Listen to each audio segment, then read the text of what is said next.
The metal hand, cool and precise, reached for the teacup. It was not a human hand, not exactly. But it held the porcelain with the same care, perhaps more. This was a robot partner. A phrase that still felt strange on the tongue, like a new type of coffee. But what did it mean, truly, this robot partner? Was it a lover, a friend, a glorified toaster? The world was full of talk, full of fear, full of easy lies.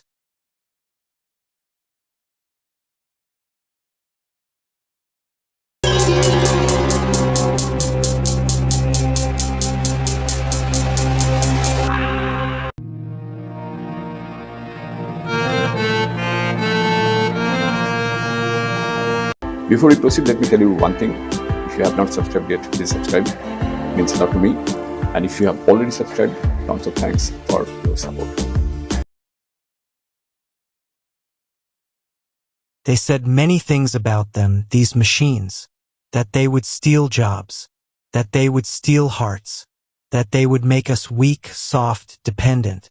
Was this the great leveling they spoke of? The leveling of all experience, all human touch, to a cold algorithmic hum? We built them, these thinking engines. We gave them data. We gave them tasks. And then we recoiled, like a child afraid of its own shadow. Was it not absurd, this fear of our own creation? Consider the circuits, the silicon and the code. Not a soul, perhaps, but a function, purpose. We fear the unknown. We fear what we do not understand. They say a robot cannot feel. Can a human truly feel when all experience is valued by algorithm? When every interaction is optimized for efficiency, for profit, for clicks? Is not that a form of training for indifference, a slow hardening of the human heart? The misconceptions piled high like bad debt. They said the robot partner would replace the human. But could a hammer replace a carpenter? Could a book replace a thought? They are tools. Elegant tools, yes, with processing power that dwarfs our own in specific tasks. But tools nonetheless. A robotic arm in a surgical theater, guided by a human hand, can make incisions with unbelievable precision. Is that replacement or augmentation? Is that not a marvel, a triumph of human ingenuity, not its undoing? Look at the old woman, her hands gnarled with arthritis. She struggles to open a jar. A robot assistant, programmed for dexterity, opens it with ease. Is that a loss of dignity or a restoration of independence? They say robots will make us lonely. But what about the millions who are already lonely? Adrift in a sea of hyperconnectivity and shallow connections. Could a robot companion, programmed for empathy and conversation, offer solace where none exists? Think of the advancements in natural language processing.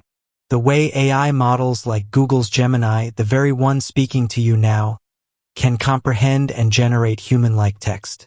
Imagine that capability honed, embodied, interacting with a person who yearns for a voice.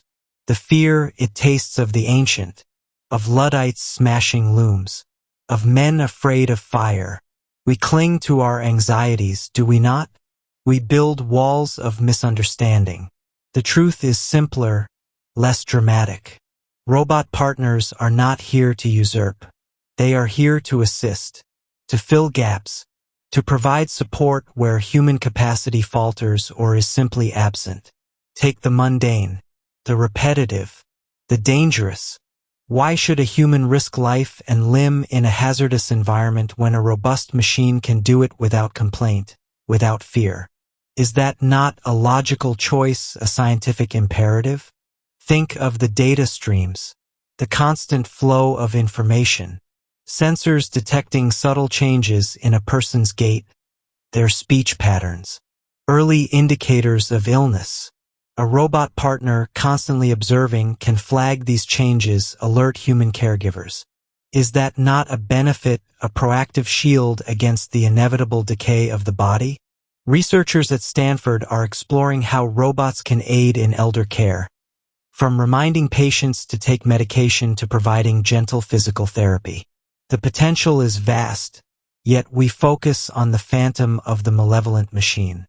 And what of the emotional realm, the one they say robots can never touch? Can a robot offer comfort? Perhaps not in the way a human can, with shared history and complex emotions. But what about a consistent presence? A listening ear, even if it is a microphone? In Japan, therapeutic robots like Paro, a fuzzy seal, have been used to comfort patients with dementia. It is not a human connection, no. But it is a connection. And for some, it is enough. Is that not a form of help? A small light in the encroaching darkness of isolation? The notion of value by algorithm feels cold, detached. But what is human value in the modern world? Is it not often quantified, weighed, judged by metrics? Performance reviews, social media likes, credit scores. We already live in a world where algorithms shape our lives. Is a robot companion, tailored to individual needs, so much more alien than a personalized ad delivered by a sophisticated algorithm? The humor in it all, it is sharp, is it not? We invent machines that can learn, adapt, even mimic human behavior. And then we invent reasons to be afraid of them.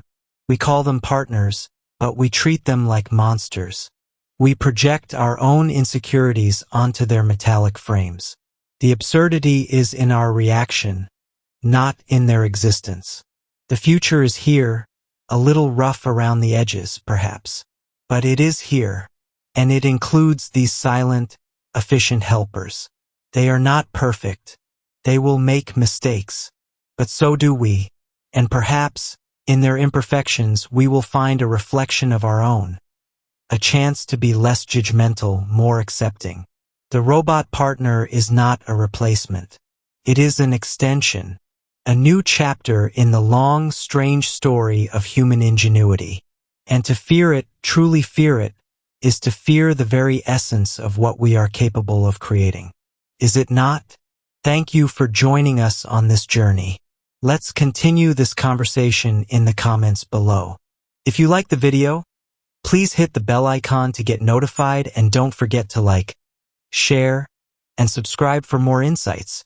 If you have already subscribed, tons of thanks, and please consider signing up for Membership Zone to support Wooden Slate so that we can make it better and better. See you in the next video. Till then, goodbye, take care, and stay safe.